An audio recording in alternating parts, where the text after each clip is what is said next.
결코 쉬지 않으리라 라는 말씀의 제목으로 함께 은혜 받는 시간 되시길 소망합니다. 현숙한 여인, 성경은 룻에 대한 평가를 한마디로 현숙한 여인이라고 하고 있습니다. 성경에서 현숙한 여인을 찾으면 먼저 잠언 말씀을 생각할 수가 있지요. 잠언 마지막 장에 현숙한 여인의 모습이 어떠한지 잘 기록되어 있습니다. 그러면 현숙한 여인을 무엇으로 특징 지을 수 있을까요? 무엇을 보며 무엇을 보고 이 사람은 현숙한 여인이라 라고 할 수 있을까요? 잠언 31장 30절 말씀입니다.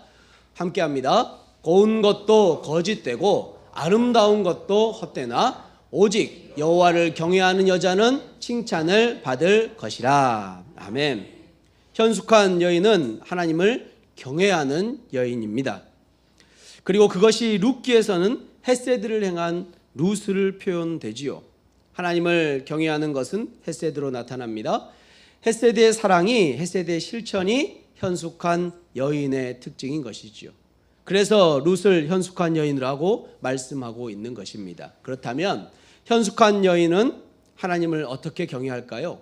룻은 구체적으로 어떻게 하나님을 경외하며 실천하고 있을까요? 인생의 흉년을 맞은 나오미의 삶에 한 줄기 희망이 생겼습니다. 그들의 잃어버린 기업을 찾아주고 후손을 이어줄 사람이 등장한 것이죠. 바로 유력한 자 보아스입니다. 하나님께서는 이스라엘 백성에게 고엘 제도와 계대 결혼을 명령하셨지요. 우리가 지난 시간 나눈 것처럼 어떤 사람이 어려운 일을 당할 때 가까운 친족은 어려움을 당한 사람을 도와줘야 할 의무, 그 의무를 지니죠. 그래서 이 도와주는 것을 가할 도와주는 사람을 고엘이라고 부른다고 했습니다. 하나님의 땅에서 무고히 피를 흘려서는 안 되기에 피 무르기, 하나님의 백성은 절대로 노예가 돼선 안 되기에 몸 무르기, 하나님의 백성에게 준 하나님의 선물 땅을 빼앗겨서는 안 되기에 땅 무르기가 있지요. 고엘의 의무는 피 무르기, 몸 무르기, 땅 무르기 이 세 가지의 의무가 친족에게 있음을 말하는 것입니다. 또한 계대 결혼은 집안의 대를 잇는 것이죠. 제일 장자가 결혼해서 그 집안의 대를 이어야 하는데 자식이 없어 죽게 되면 동생이 형수와 결혼하여서 낳는 첫 아들을 형의 아들로 입적시키는 거죠. 그래서 그 집안에 잘 이어가고 계속 자손의 후손을 낳게 하는 것입니다. 그리고 당시 소외계층이었던 과부가 된 형수를 구제해주는 역할도 감당하고 있는 거죠. 어떻게 보면 후손 무르기라는 고엘의 의무가 하나 더 늘어나게 된 것입니다. 율법이 말하는 고엘 제도나 계대 결혼 제도를 모두 공경에 빠진 사람들, 그 친족을 구원하는 데 사용하는 사회 보장 제도라는 공통점을 가지고 있습니다. 나오미와 룻의 인생에 등장한 보아스라는 인물은 그들의 기업물을 짜 고엘이기에 그들의 희망이 된 것이지요. 나오미의 희망이 희망 고문으로 끝나지 않기 위해서 계획을 세우지요. 룻에게 목욕하고 기름 바르고 좋은 옷을 입고 타작마당으로 가라고 지시합니다.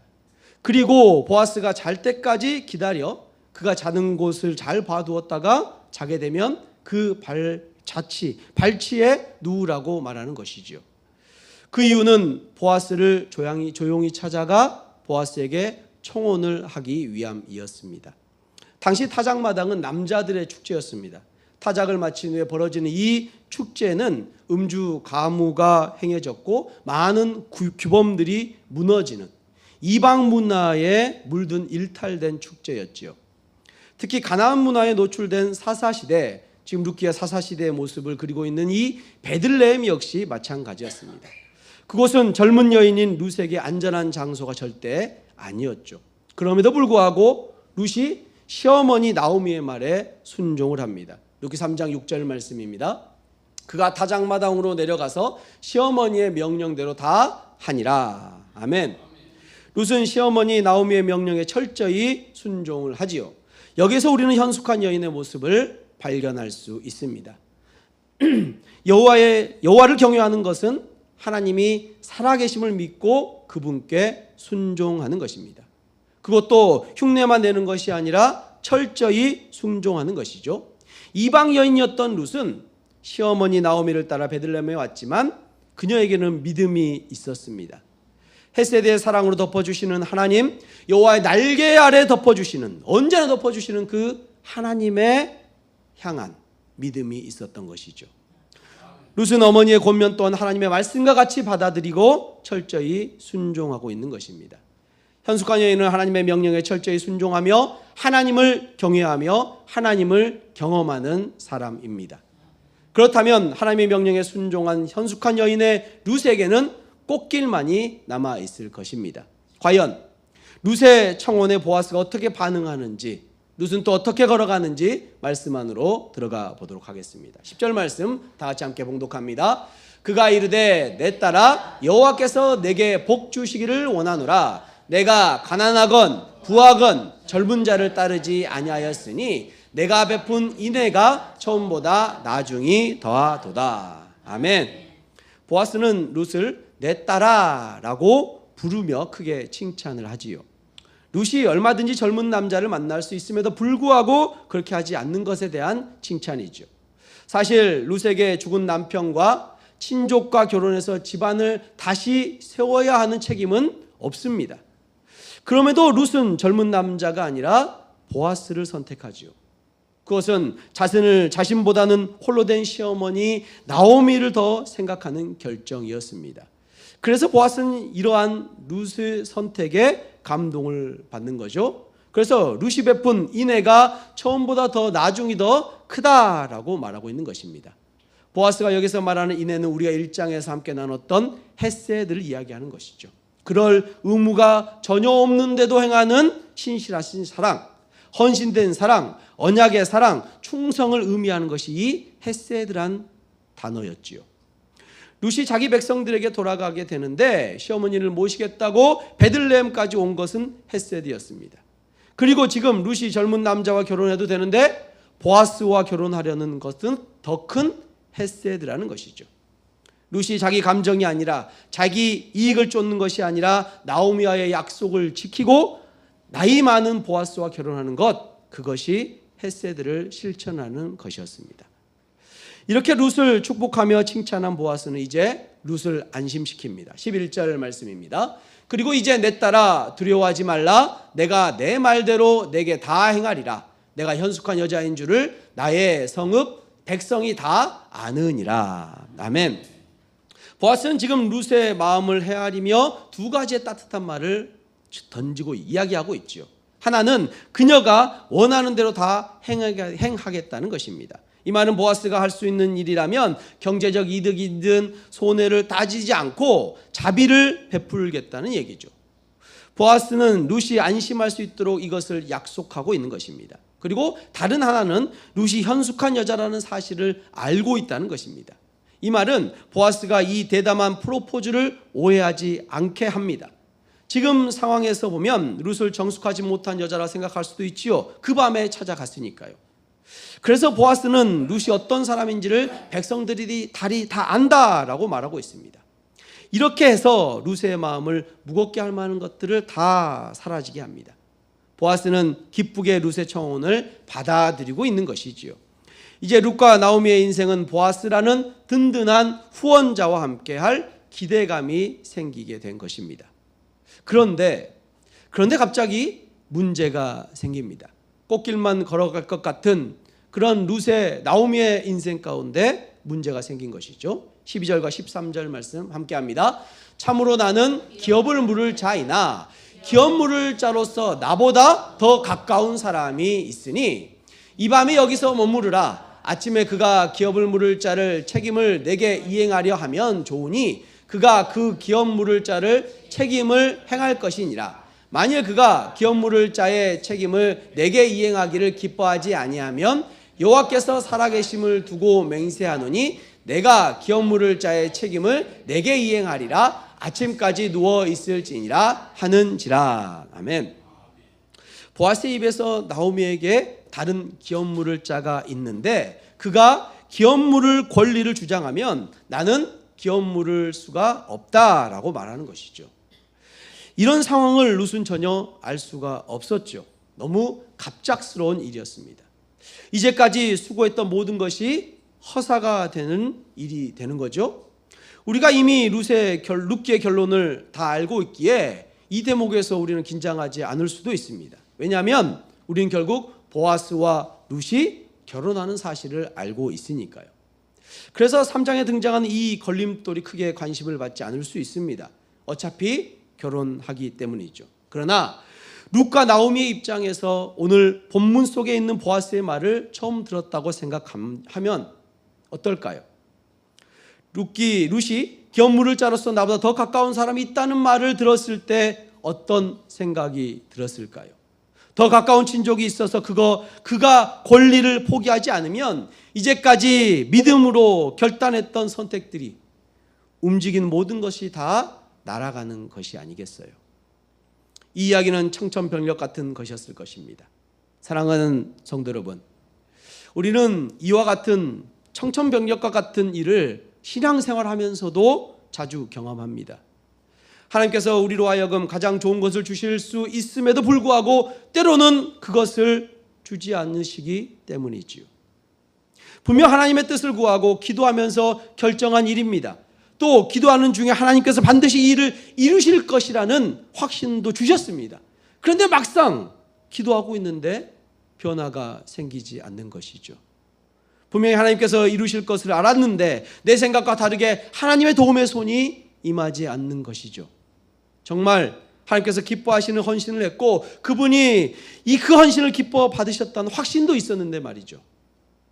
이제 하나님 편에서 이 헌신에 대해서 그분의 사랑을 보여주기만 하면 되는데 말입니다. 그런데 우리 하나님께서는 여전히 가만히 계시는 거죠. 우리를 여전히 기다리게 하십니다. 성도 여러분, 하나님의 일하심을 기다리는 것은 정말 어려운 일입니다. 그런데 성도의 삶은 이런 기다림의 연속이지요. 하나님은 우리를 참 많이 기다리게 하십니다. 우리 교회는 5월에 이어서 6월에도 릴레이 금식 기도를 하고 있습니다. 하루하루 금식을 맡으신 분들이 금식하면서 올려드린 그 기도의 제목을 가지고 계속 기도하고 있지요. 그렇게 계속 같은 기도 제목으로 기도한다는 것은 아직 그 기도의 제목이 이루어지지 않았기 때문이지요. 여러분, 우리 하나님은 왜 이러시는 걸까요? 주신다고 했으면 그냥 빨리 주시면 좋을 것 같은데 왜 이렇게 시간을 계속 지체하는 걸까요? 우리의 마음을 타들어가게 하는 것일까요? 그럼에도 우리가 기억해야 할 것은 그분께서 뭔가 다른 계획이 있다는 사실입니다. 우리 하나님은 나만의 하나님이 아니십니다. 그분은 고려할 생각, 이 세상 모든 만물을 다스리시며 운영하시는 분이시죠. 지금이라고 생각하는 나의 시간이 그분의 계획하신 그 시간은 아닙니다. 그러나 우리가 그 모든 사실을 다 알고 있어도 우리의 기다림이 힘들다는 것은 달라지지 않지요. 그렇다면 우리가 주님이 주시는 기다림 속에서 배워야 하는 것은 무엇일까요? 이 기다림 속에서 우리는 인생의 주인이 내가 아니라 하나님이신 사실을 알아야 할 것입니다. 주님께서는 우리 개개인을 향한 계획을 가지고 계십니다. 그리고 그 시간표는 우리의 뜻이 아닌 하나님의 뜻대로 이루십니다. 아멘이십니까? 우리는 그 사실을 기억하며 주님의 응답을 기다리며 기대하며 기도해야 합니다. 하나님의 더딘 응답 가운데서도 언제나 주님만 신뢰하며 나아가는 저와 여러분 되시길 소망합니다. 14절 말씀 함께 합니다. 룻이 새벽까지 그의 발치에 누웠다가 하나님이 서로 알아보기 어려울 때에 일어났으니 보아스가 말하기를 여인이 타작마당에 들어온 것을 사람이 알지 못하여야 할 것이라 하였음이라. 아멘. 룻은 보아스의 지시에 따라 사람이 서로 알아볼 수 없는 그런 새벽에 돌아갑니다. 보아스가 이렇게 한 것은 쓸데없는 소문을 만들지 않기 위함이죠. 예나 지금이나 사람들은 남의 말하기를 좋아하지요. 내용을 제대로 알지도 못하고 함부로 말하게 되는 것이죠. 보아스는 이런 쓸데없는 일이 생기지 않게 위함인 것이죠. 책임 있는 지혜로운 지시를 하고 있는 것입니다. 그리고 이것은 보아스가 자신의 날개로 룻을 보호하고 있는 모습을 또한 연상시키게 합니다. 15절 말씀 함께 합니다. 보아스가 이르되 내 겉옷을 가져다가 그것을 펴서 잡으라 하매 그것을 펴서 잡으니 보리를 6번 되어 룻에게 지워주고 성읍으로 돌아가니라. 아멘. 보아스는 룻을 돌려보내기 전에 보리를 6번 되어서 룻의 겉옷에 담아줍니다. 한 번 데워주는 양이 얼마인지는 알 수는 없습니다. 보아스가 얼마의 곡식을 주었는지 모른다는 것이죠. 다만 보아스의 성품을 생각하면 아마도 많은 양의 곡식을 주었을 것입니다. 그리고 집으로 돌려보냅니다. 특별히 이 보리는 보아스가 룻에게 준 것이기보다는 보아스가 나오미에게 준 선물이었습니다. 16절 말씀입니다. 함께합니다. 룻이 시어머니에게 가니 그가 이르되 내 딸아 어떻게 되었느냐 하니 룻이 그 사람이 자기에게 행한 것을 다 알리고. 아멘.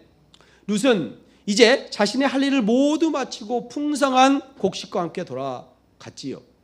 룻이 집에 돌아오자마자 나오미가 묻습니다. 얘야 어찌 되었니? 무슨 일이 있었느냐? 여러분 그렇지 않겠습니까? 나오미가 잠을 제대로 잤겠습니까? 바로 뜬 눈으로 그 밤을 새웠을 거예요. 정말 그 결과가 궁금했을 것입니다. 특별히 본절에서 내 딸아 어떻게 되었느냐라고 이 묻는 질문, 원어로 보면 내 딸아 너는 무엇이니? 내 딸아 너는 누구니? 라는 뜻입니다. 다시 말하면 너는 이제 보아스의 부인이 되었니? 라고 묻고 있는 것이지요. 그리고 룻은 있었던 모든 일을 시어머니에게 알려줍니다. 17절 말씀 함께합니다. 이르되 그가 내게 이 보리를 6번 되어주며 이르되 빈손으로 내 시어머니에 가지 말라 하더이다 하니라. 아멘. 룻은 보아스가 빈손으로 보내지 않았음을 말합니다. 보아스가 직접 보리 6번을 되어주었다고 말하는 것이죠. 보아스는 과부 나오미의 삶을 텅 비게 만들지 않고 인애를 베풀고 있는 것입니다. 여기서 빈손이라는 단어는 나오미가 베들레헴으로 돌아왔을 때 여인들이 이는 나오미가 아니냐라고 놀라워했을 때의 대답에서 했던 말과 동일하죠.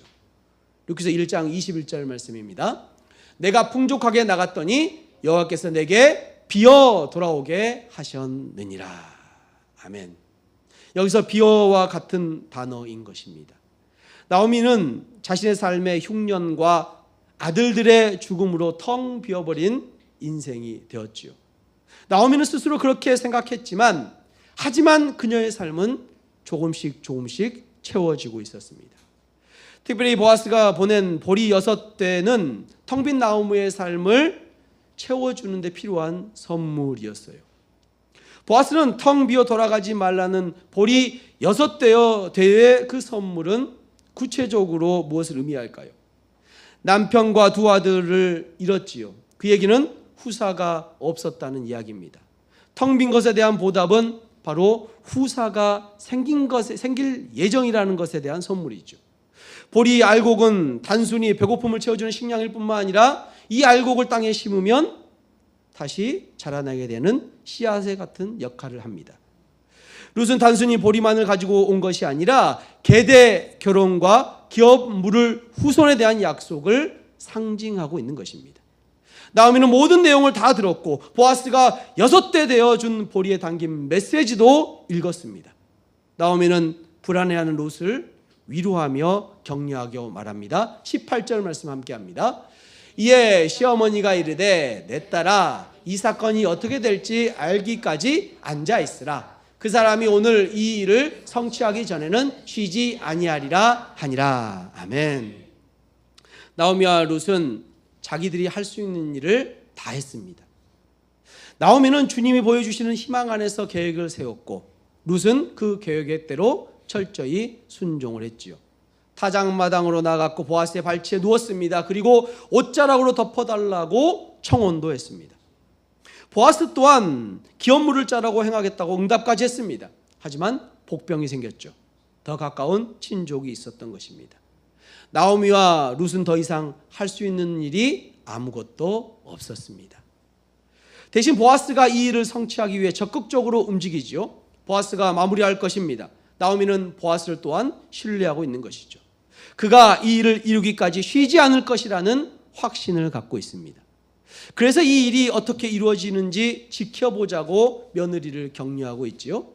사실 보아스가 아무리 노력을 한다고 하더라도 더 가까운 친족이 자기가 기업 물겠다라고 하면 방법이 없습니다. 따지고 보면 세 사람 모두 이 일에 대해서 더 할 수 있는 것이 아무것도 없지요. 결국 하나님을 신뢰함으로 그분이 허락하시는 결과를 기다려야 하는 것입니다. 묵묵히 하나님이 하실 일을 바라봐야 한다는 것이죠. 우리는 룻기의 결말을 잘 알고 있습니다. 그러기에 결국 이 일을 이루시는 분은 하나님이라는 사실을 알 수 있지요.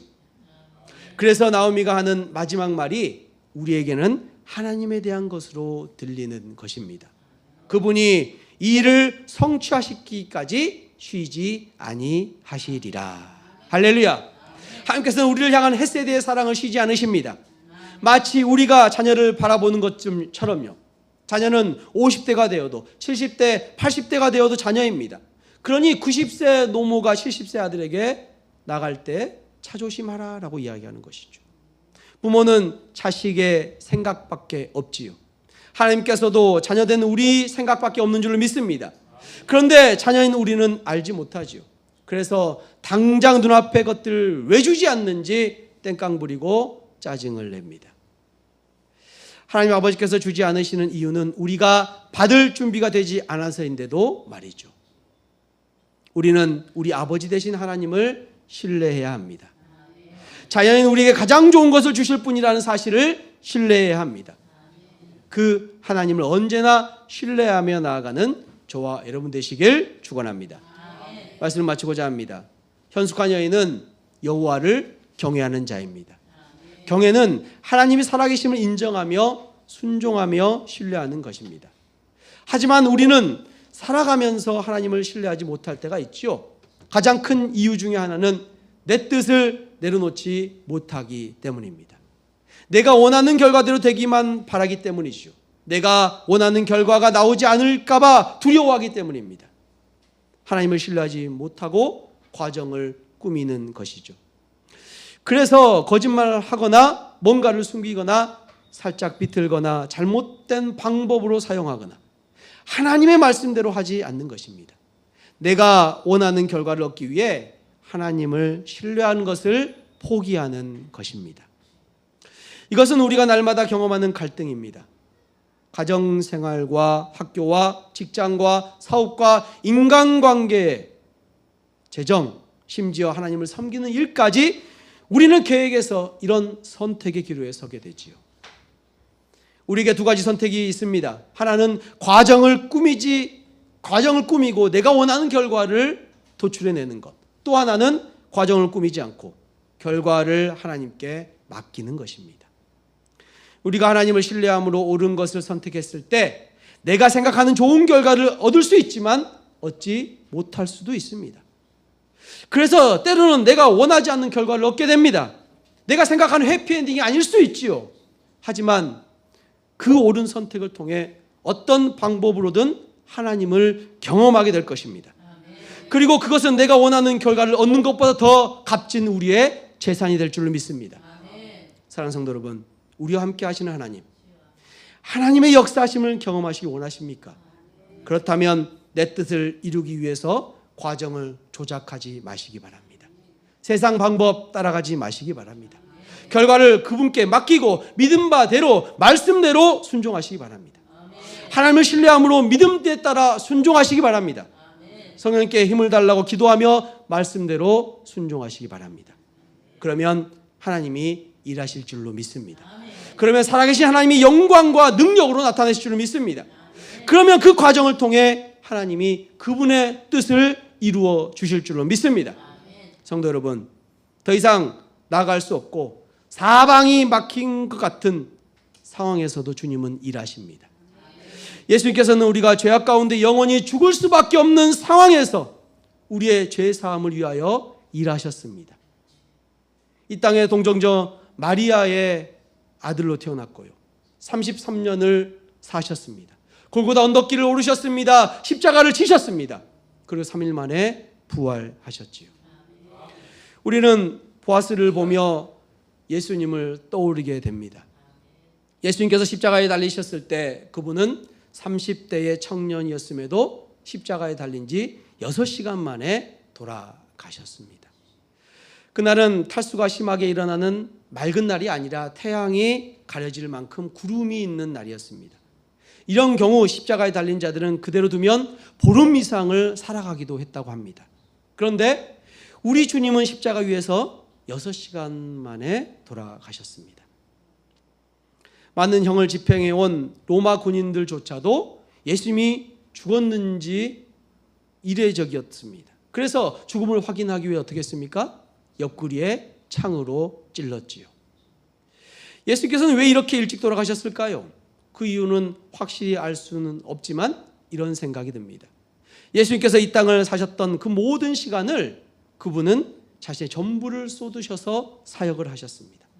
막상 십자가에 달리셨을 때 그 십자가 위에서 견딜 수 없는 그 기력 때문에 6시간밖에 버티지 못하셨던 것이죠.